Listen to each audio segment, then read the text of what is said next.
What does it mean for the Peel boys? Must be really exciting. Yeah, really exciting. Obviously, you don't know when your last finals campaign is going to be, so obviously to get to a prelim final is really exciting, and our goal, the same as Subiaco's this week, is to win and get in the grand final. So really exciting, strong training session last night down in Mandurah, and hopefully we can go one step further. What does it mean for, like, you're one of the big chunk of Freo players in the group, what does it mean for you guys? You're obviously sort of split between the two programs a little bit. You're still sort of really passionate about achieving something with the Peel boys? Yeah, absolutely. I think Jeff Valentine's been a really big part of that.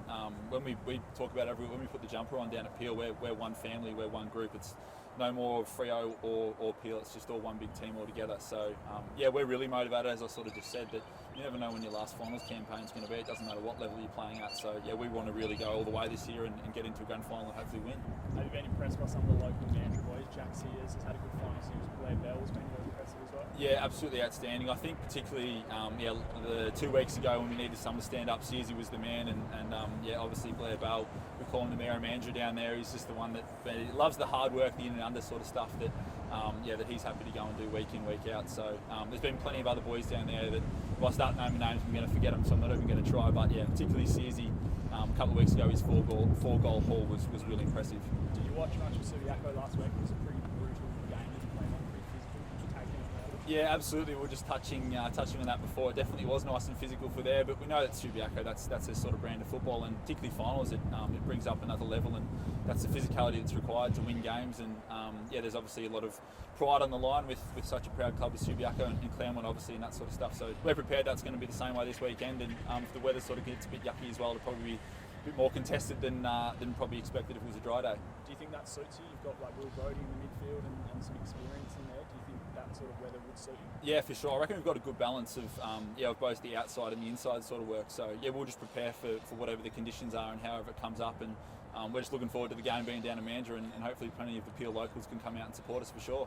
Hey, you've got a couple of Dockers teammates, Nathan Wilson and Travis Colley, that won't be at the Dockers next year. How impressed have you been with their ability to put their head down and work through this Peel finals? Yeah, it's pretty impressive.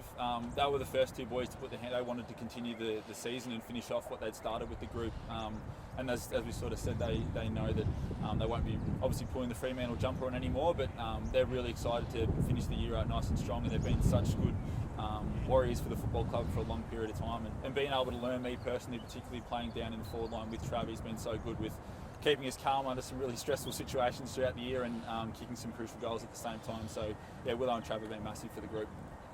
Doig medal earlier in the week, and Justin Longmuir said you guys wanted to be fitter, stronger next season, but he said he also felt pretty confident in where you guys were. Where do you see the club at the moment? Do you see next year improvement on the cards? Yeah, definitely. I think as obviously the win-loss sort of stuff doesn't reflect how much growth we've done as a whole group this year. I feel like we've really been able to grow and develop and probably learn that football is a bloody hard game sometimes, and you're not going to win each week. So it's been able to sort of lick your wounds and move on to the next week nice and fast. So yeah, we're looking for a nice strong pre-season obviously, and get the footballs out as early as possible has probably been the advice from us, because no one likes running around the white line doing 1Ks and that sort of stuff. So we obviously understand there's an element of being fit and competitive, but we want to be able to play football as well as we can at the end of the day. How exciting is this weekend? You've got the girls playing on Saturday and then Peel on Sunday. Yeah, obviously girls against Hawthorn this week, so they'll be looking to bounce back after the loss last weekend. So yeah, be looking forward to get down there. Obviously playing on Sunday is good for me. I get to go and watch the girls on Saturday down at South Freo, so that'll be really nice. And yeah, hopefully we can go the back-to-back and both get the win. So hopefully all the Fremantle community can rock up down to South Freo and then come on down to Mandurah on the Sunday. How's the vibe been among the Peel boys this week after what was a pretty tough loss against East Freo last week? Yeah, it's an interesting one to reflect on, because we feel like we played a bit of poor football throughout a large majority of the game, and obviously sort of found our groove for the last part of it all. So obviously we were disappointed that we didn't get the win, but we're really excited for the challenge and have full confidence that if we play a four-quarter effort, we'll be able to have a really strong game this weekend, result depending.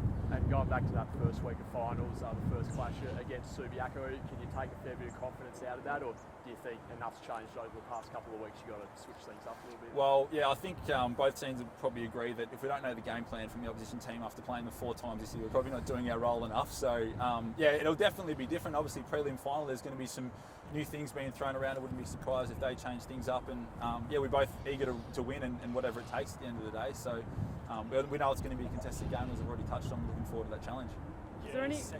your second halves have been really impressive. Do you put that down to the AFL hardened bodies and AFL pre-seasons within your group? You've been running out games really well. Yeah, I suppose so. I suppose also looking at it, we probably had to have strong second halves because we had a really poor first halves. So it's sort of it's an interesting way to look at it. We know that we can finish really strongly, which is really important. But at the same time, we'd probably like to be in a position where we're not having to run down from several goals down and be in a position where we can actually be nice and competitive for the first half and then still be strong towards the end of it all. So that'd be something we look to try and to start nice and fast this week. So we obviously know we've got a strong second half, but we can start well. Does it give you confidence going in that if you're in an arm wrestle at half time, you've got boys that can run out?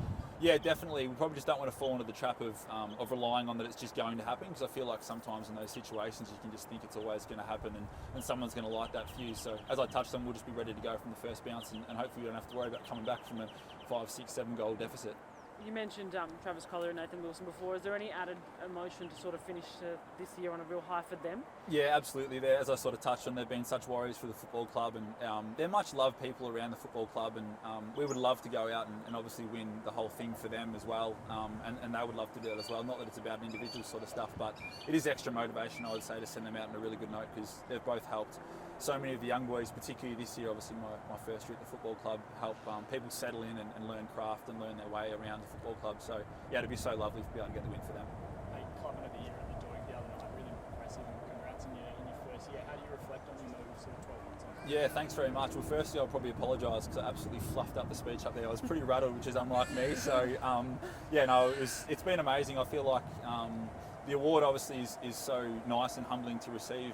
It's sort of funny. I sort of don't feel like I do anything different other than be myself. So it's nice to obviously get the reward that who I am is accepted, and that I am enough. Sometimes you sort of feel like you have to go over and above when you get to new places, but to come in there and just be myself and to be accepted for that reason. So it's been a great move. I've been welcomed with open arms, and yeah, absolutely loving my time over here. And you mentioned the girls before. You've got a bit of involvement with them, I believe. Can you tell us about that and why you were sort of inspired to be part of that group? Yeah, I did a little bit of work on the Gold Coast when I was there, and I just feel like I could hopefully help guide them with some of the coaching stuff that sometimes player to player it can also be easy because you're still playing the game. And I sort of have a bit of a rule with coaching. You have about a year before you stop forgetting how hard it can be sometimes, particularly with the speed of drills and all those sort of things. So it's been enjoyable to do that sort of thing, and it's taught me how hard coaching can be, and it's allowed me to refine my craft both through a practical and also just an explanation point of view. So it's been good. Are you working mostly with forwards? Yeah, mostly just forwards as well, but doing contested marking all in all. So